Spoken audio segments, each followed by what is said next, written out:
Good afternoon, dear boys and girls. I hope you are all fine, and I believe that the online classes are very useful to you all. Today we are going to revise Unit 1 Prose, His First Flight, written by Liam O'Flaherty. Let's see about the author. Liam O'Flaherty, 1896 to 1984 was his time period, was an Irish novelist and short story writer and a major figure in the Irish literary renaissance. He was a founding member of the Communist Party of Ireland, a native Irish speaker from the Gaeltacht. O'Flaherty wrote almost exclusively in English, except for a small number of short stories in the Irish language. He spent most of his time in traveling and lived comfortably and quietly outside the spotlight. Dear students, let's read the lesson and try to understand. The young seagull was alone on his ledge. His two brothers and his sister had already flown away the day before. He had been afraid to fly with them. Somehow, when he had taken a little run forward to the brink of the ledge and attempted to flap his wings, he became afraid. The great expanse of sea that stretched down beneath, and it was such a long way down, miles down. He felt certain that his wings would never support him, so he bent his head and ran away back to the little hole under the ledge where he slept at night. Dear students, in this lesson, the young seagull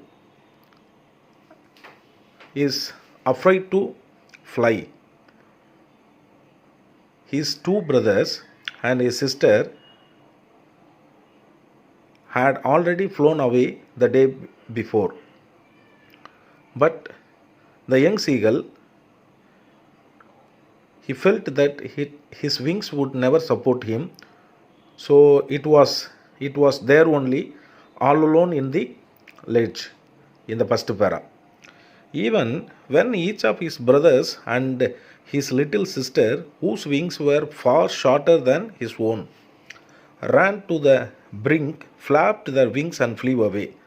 See, the young seagull's brothers and sisters, their wings is very shorter than the young seagull.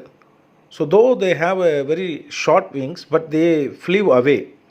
But it has a huge wings, but it is afraid to fly. He failed to muster up courage to take that plunge which appeared to him so desperate.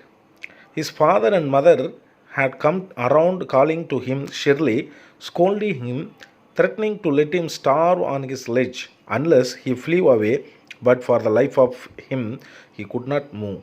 See, his parents are keep on trying to asking the young seagull to fly, but it didn't move a step because it got scared whether his wings would not never support, he may fall down.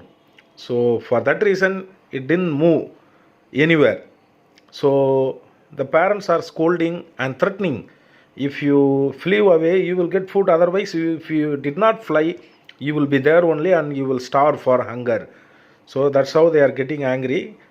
But the young seagull couldn't move even a single step. That was 24 hours ago. Since then nobody had come near him.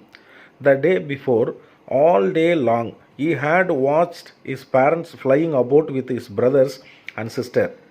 See, now it's almost one day have passed, but the young seagull didn't try to fly.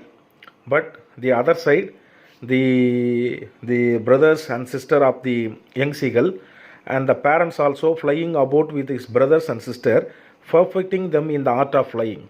The parents are teaching them how to fly and teaching them how to skim the waves. See, in the sea waves, how to skim and how to dive for fish. So the parents are teaching to his brothers and sisters. It was standing in the ledge all alone and it is looking down what's happening down. In fact, seeing his older brother catch his first herring and devour it standing on a rock. See, and also the young seagull have seen that his older brother first time it caught a fish, herring fish, and also devoured. It swallowed.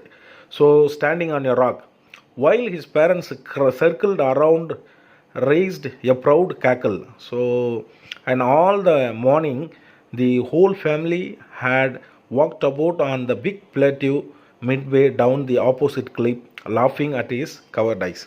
See, they appreciated his older brother because it caught the fish, the first catch, the herring fish, and also it devoured it, and the parents are circled and it appreciated, and also they are laughing at the young seagull which is standing all alone in the ledge for his cowardice. It is afraiding, so they are laughing at the young seagull.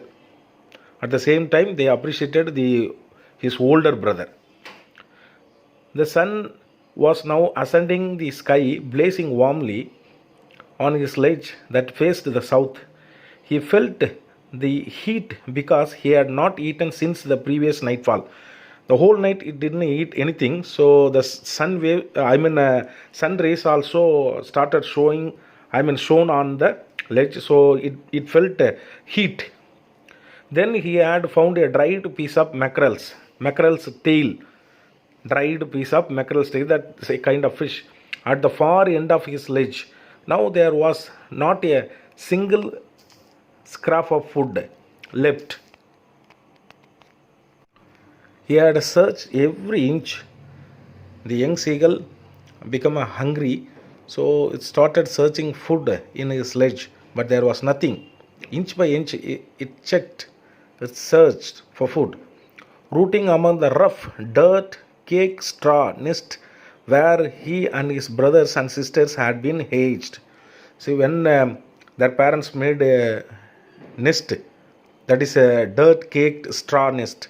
So there only the young seagull brothers and sister have hatched as a small one. So he even gnawed, that means chewed. Gnawed means chewed at the dried pieces of eggshells. It started eating that one, and the taste was like it was like eating a part of himself. So without food, it suffered a lot.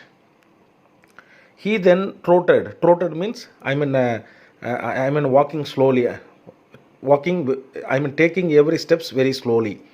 Back and forth. It goes back and also the front. From one end of the ledge to other. His long grey legs stepping daintily means very carefully.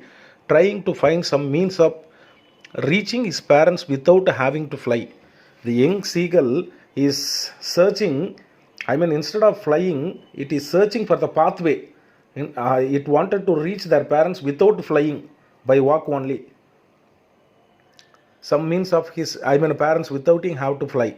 But on each side of him, the ledge ended in a sheer fall of precipice, with the sea beneath, and between him and his parents there was a deep, wide crack. So there is no way. Only way is it's supposed to fly, but it's not flying. It is the young seagull getting scared. Surely he could reach them without flying if he could only move northwards along the cliff face. But then on what could he walk? There was no ledge. See, there is no ledge, so it can't able to walk. Only it has to fly in order to reach their parents. And he was not a fly, and above him he couldn't see anything. The precipice was sheer, and the top of it was perhaps farther away than the sea beneath. He stepped slowly out to the brink of the ledge, and standing on one leg with the other leg hidden under his wings, he closed one eye and then the other. He closed and pretended, that means he started acting to be falling asleep. Still they look no notice of him. So while it started pretending as sleeping, so the parents, they didn't notice, they didn't shown their attention to the young seagull. He saw his two brothers and his sisters lying in the plateau, dozing. That means it started sleeping on the rock, little rock, with their heads sunk into their necks. His father was pruning. Pruning means cleaning the feather with the beak. See, the feathers. His father was pruning the feathers on his white back. Only his mother was looking at him. Only looking at the young seagull. She was standing on a little high hump on the plateau, her white breast thrust forward. Now and again, she tore a piece of fish that lay at her feet. So his mother only watching the young seagull. So she made one tricky idea. Anyhow, she is making some idea to make the young seagull to fly. So he took a piece of a fish, flesh of fish that lay at her feet, and then scraped each side of her beak on the rock. The sight of the food maddened him. So while the young seagull saw that food, it maddened because it was hungry. The sight of the food maddened him.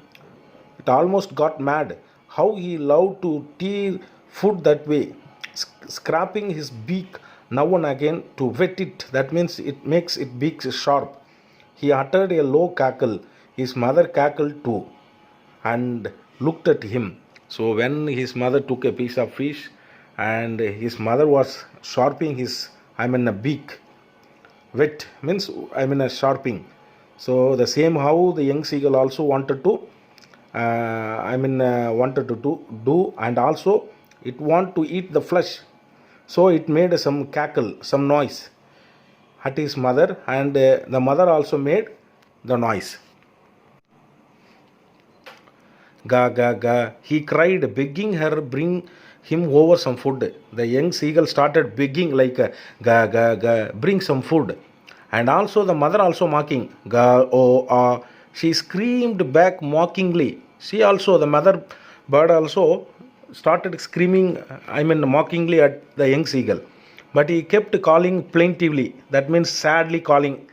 And after a minute or so, he uttered a joyful scream. The young seagull uttered a joyful scream because his mother had picked up a piece of fish and was flying across to him with it. He leaned out eagerly, tapping the rock with his feet, trying to get nearer to her as she flew across. But when she was just opposite to him, abreast of the ledge, she halted. She didn't directly take the fish near to the young seagull, but it stood in front of the ledge. She halted, her legs hanging, limping, her wings motionless. The piece of fish in her beak almost within reach of his beak. He waited a moment in a surprise, wondering why she did not come nearer. The young seagull started thinking, she took a piece of fish, but she is not coming to near to me. Why? And then maddened by hunger, so already without eating the food, the young seagull become maddened. He dived at the fish with a loud scream. In this time, it didn't get scared. It started like a jumping. Loud scream. He fell outward and downwards into the space. His mother had swooped upwards. As he passed beneath her, he heard the swish of her wings. Then a monstrous terror seized him. So now it got a little scared, and his heart stood still. See, it is a nervousing. The young seagull got nervousing. His heart stood still. He could hear nothing, but it only lasted a moment. The next moment, he felt his wings spread outwards. The wind rushed against his breast feathers. Then under his stomach and against his wings he could feel the tips of his wings cutting through the air. So only a few minutes only it got scared. Then it learnt, very shortly it learnt how to manage the air through his wings. He was not, falling headlong now. He was soaring gradually downwards and outwards. He was no longer afraid. Now the young seagull didn't afraid. He just felt a bit dizzy.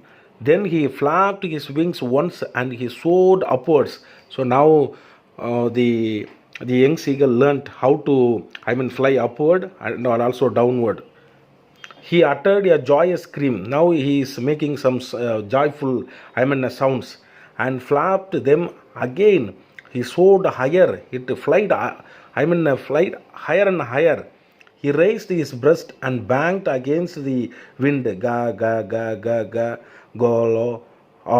His mother swooped past him, her wings making a loud noise. He answered her with another scream. Then his father flew over him, screaming. Then he saw his two brothers and sister flying around, soaring and diving. So the whole family is surrounded. The young seagull, and all are flying. They are flying and also making joyous sound because the young seagull started flying. Then he completely forgot that he had not always been able to fly. Then now it forgot that he didn't suspected, or he didn't get scared that his wings would never support. Now he forgot completely. That means he can able to fly and commenced to dive and soar, shrieking shrilly. He was near the sea now, flying straight over it, facing out over the ocean. He saw a vast green sea beneath him with little ridges moving over it. He turned his beak sideways and crowded amusedly. His parents and his brothers and sister had landed on this green floor in front of him. They were beckoning. That means you just follows. They are showing that a gesture. They are showing by hands like a just follow us. To him, calling shrilly, he dropped his legs to stand on the green sea. His legs sank into it. He screamed with fright. Little bit it got scared and attempted to rise again, flapping his wings, but he was tired and weak with hunger, and he could not rise, exhausted by the strange exercises. His feet sank into the green sea, and then his belly touched it, and he sank no further. Then now at last it learnt how to sank in sink in the sunk in the water. So it learnt now.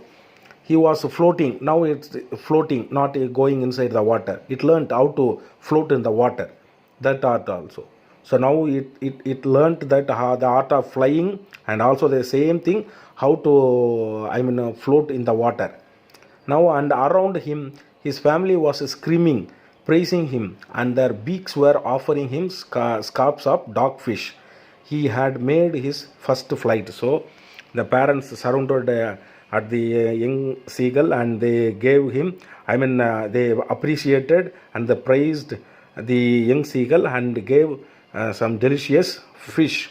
And also finally, though it was in the beginning the young seagull got scared, but at the end it collected its courages, and at last it jumped, and now he had made his first flight. Dear students, I hope you understood the lesson. I request you all to read the textbook thoroughly and try to understand. And also I have given you 2 more question and paragraph question. Kindly study and write in your assignment notes. Thank you.